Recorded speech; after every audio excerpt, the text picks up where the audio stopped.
I did not vote for you in the last election. But I'm glad that you came in as the president of this country. I am very happy that I did not get my wish in the last election, because I've seen what you are capable of doing.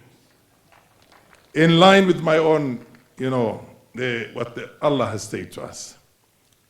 Your Excellency, you have brought this country together. You have gone to the four corners of this country to unite this country.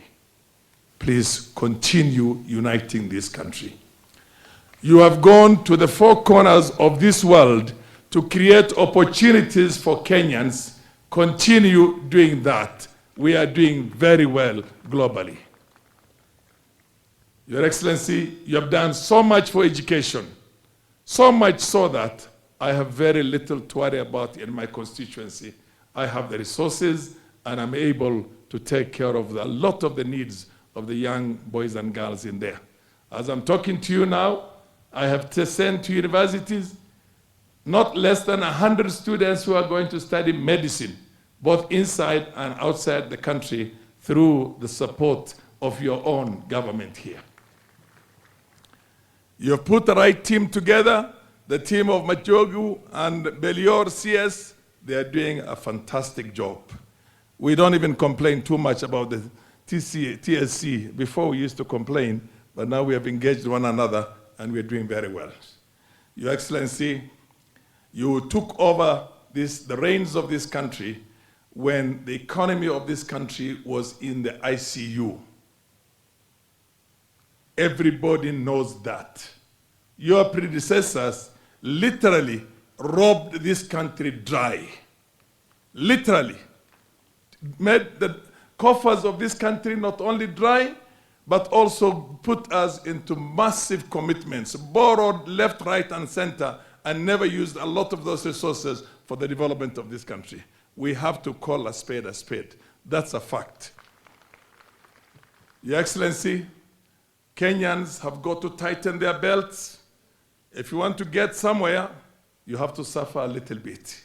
But I'm sure we are seeing light at the end of the tunnel within the shortest possible time.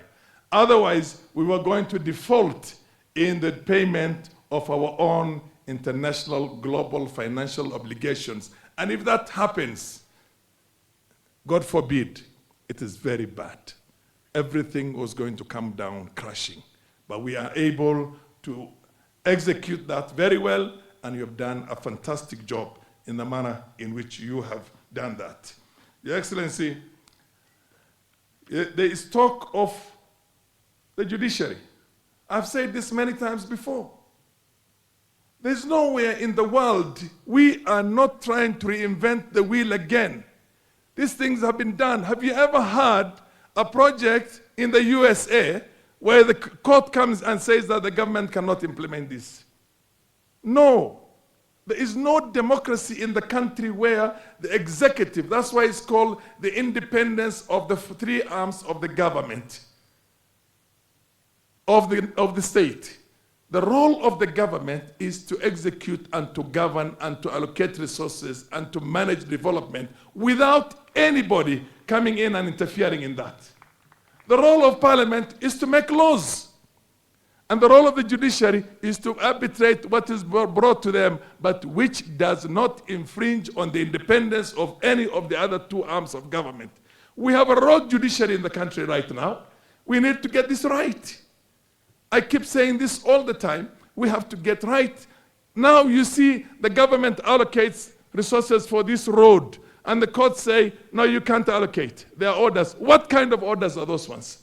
There's nowhere in the world where democracy works like that. Have you ever seen in the UK when the government says this has to be done and the judiciary or the courts come in and say the government cannot do that? No, they can't. It's not allowed. So you have to say, call a spade a spade. Parliament has got to exert its independence in legislation. The judiciary cannot come and tell Parliament what to do and what not to do. Your government, you are there to govern. You are there to allocate resources. You are there to bring development for the people of Kenya. You're only accountable to the people of Kenya.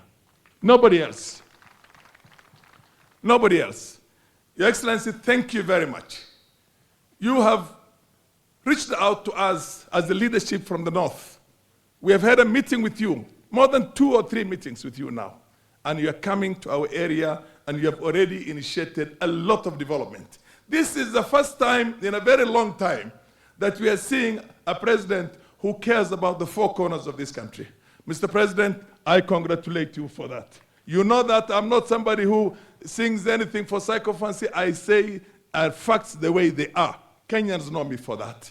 You have done a fantastic job in uniting this country. You went to Nyanza province, Luo Nyanza, initiated developments, even though your opponent, my good old friend, was from there. You went to our area, although we gave you very little votes, you have initiated a lot, and you are doing that in the 4 corners of this country. As we sit right now here, I can see you invited me from the north, there's Baya from the coast, there is Governor Baraza Governor from Western, there is an MP from Kihungi is from Central, there is somebody from Eastern. I mean, what more did we want? We have seen, I have lived in this country for the longest, and I have seen when government used to belong to a small community only. There was nothing that was for Kenyans. You've brought everything for Kenyans. We will support you 100%. I will be out there to support your programs, your political life, and whatever you have to do, we are there with you because you proved yourself worthy of our support.